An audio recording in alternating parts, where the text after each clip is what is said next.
Through this video presentation, we will go over the ins and outs of the regulations regarding safety and what equipment is needed to successfully appease the PennDOT Publication 213 guidelines. This is the up-to-date publication specs last revised on June 6, 2014. A shadow vehicle. A vehicle positioned within the activity in advance of the workspace and work vehicles. The primary purpose of the shadow vehicle is to provide advanced information to approaching drivers while protecting workers and work vehicles. Any vehicle can be used as a shadow vehicle as long as it is equipped with a flashing, oscillating, or revolving yellow light which is visible from any direction, 360-degree visibility, and is not being used as a work vehicle. The yellow light must be activated within an active work zone. Here you can see the aero board operating. Also you can see the revolving light on the roof and yellow flashers in the grille. This is your basic shadow vehicle. Truck-mounted neuters shall be mandatory for placement on shadow vehicles utilized on freeways and expressways, including exit and entrance ramps. The TMA is optional on all other highways. When a TMA is used, the weight of the shadow vehicle must be greater than the minimum weight specified by the TMA manufacturer. Here you can see the crash barricade, TMA, on the back of the truck fully extended out. Once fully extended out, the aero panel will raise and will become fully operational at this point. You can also see how the truck is transporting them when they are closed up and ready for mobilization. Road shoulder. The part of a highway adjacent to the roadway which is a surface constructed with the same or similar material as the roadway. Shoulder width is measured from the center of the painted edge line to the outside edge of the pavement, concrete, or finished surface. Here is an example of your typical road shoulder. The shoulder starts from the middle of the white line to the edge of the finished product. Here you can see the shoulder has been widened. As long as you are not causing any roadway encroachment, one shadow vehicle will be required. Highway. The entire width between the boundary lines of every way publicly maintained when any part thereof is open to use of the public purpose or vehicular travel. In other words, it is basically any road that connects towns or places, usually with many intersections, homes, and businesses fronting the roadside. The highway breaks down to three subparts. You have urban, rural, and conventional highways. Rural is more of your country roads and routes. Urban is your typical town or city routes, where conventional is basically any other road that isn't a freeway or expressway. Here's an example of your highway. Here you can see homes, lights, intersections, and a gas station in front of the edge of the road. This is your typical highway. Freeway. A highway to which the only means of ingress and egress is by interchange ramps. Your freeway, in other words, is very limited to access of it. To gain access to a freeway, you would use the on and off ramps. These will have no lights, high volume of traffic, and higher speeds in general. Here's a freeway example. This is pretty much a perfect example. You can see an off ramp with limited access on and off the road.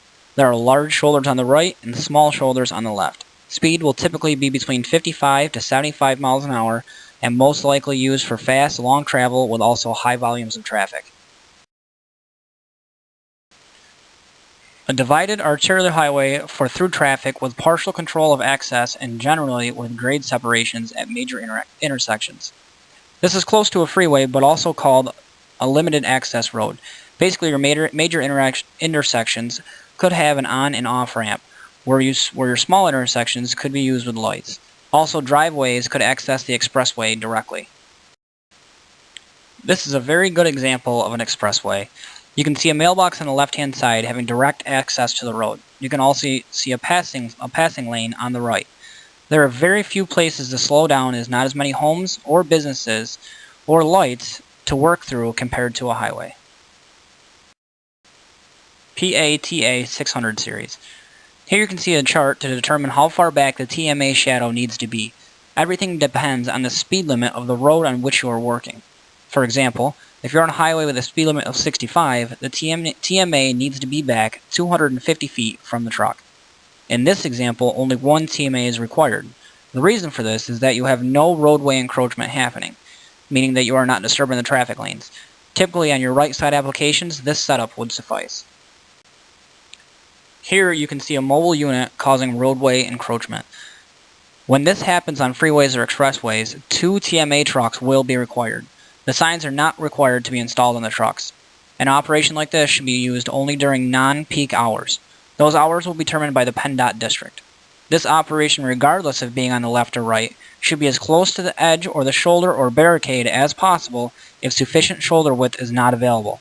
The first TMA will run approximately 100 to 250 feet, depending on the speed limit, on the road you are working, while the second TMA will run 1,000 feet behind the first TMA.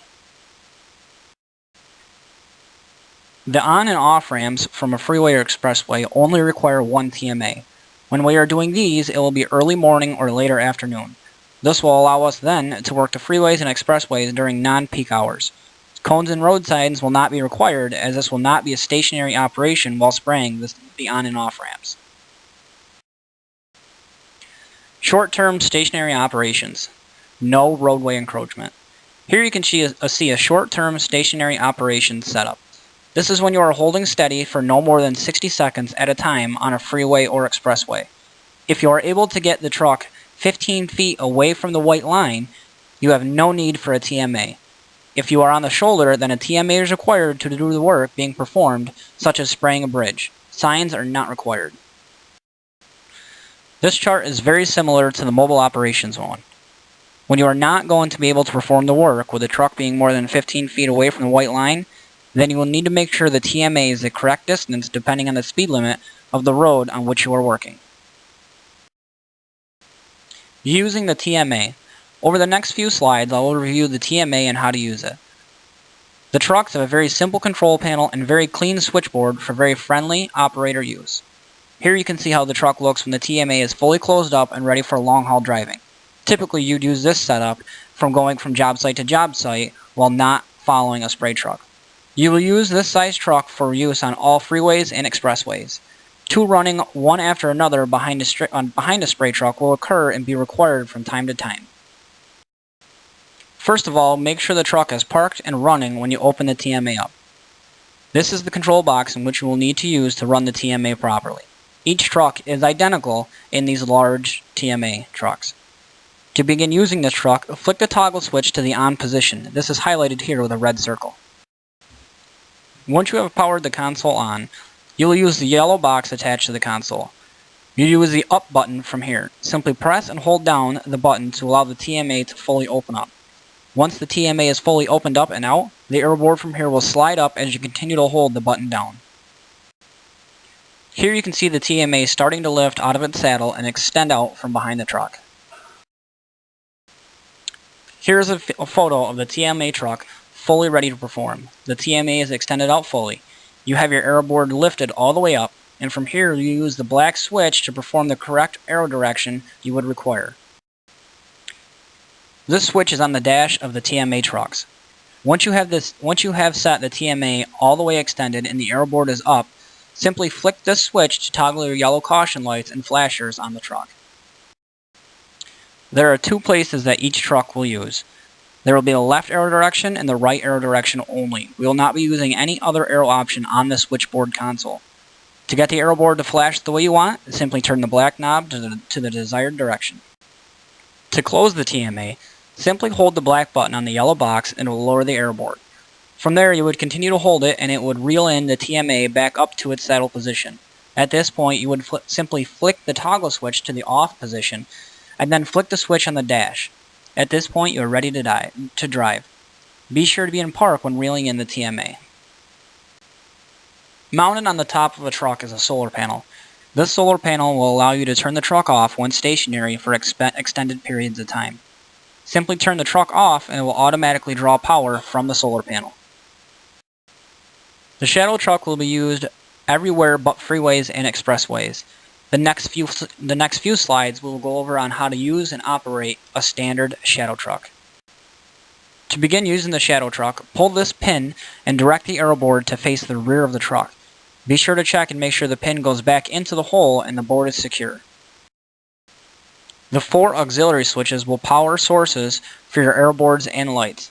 Simply flick the switches on to generate power to the switch box and direct power to other lights. Once your airboard is secure and the power is on, Simply turn the knob to your desired arrow position. Again, like with the TMA truck, you will only use the left or right arrow selection. Those are highlighted with 2 red arrows pointing to them. Along with the arrow board, you will have flashing lights on the grille on some trucks. These are just extra safety lights that we installed. Here you can see the arrow board lit up and showing the merge left arrow. This will flash along with the caution lights. Also, you will have a roof beacon with a revolving yellow light. These rules and regulations are set in place for the safety of the worker and driver alike. You need to follow these guidelines that PennDOT has put in place very closely. Even though the TMA and shadow trucks are user-friendly and easier to operate than the spray trucks, they still play a vital role in the entire spraying operation that Chase Enterprises has taken on through the PennDOT program.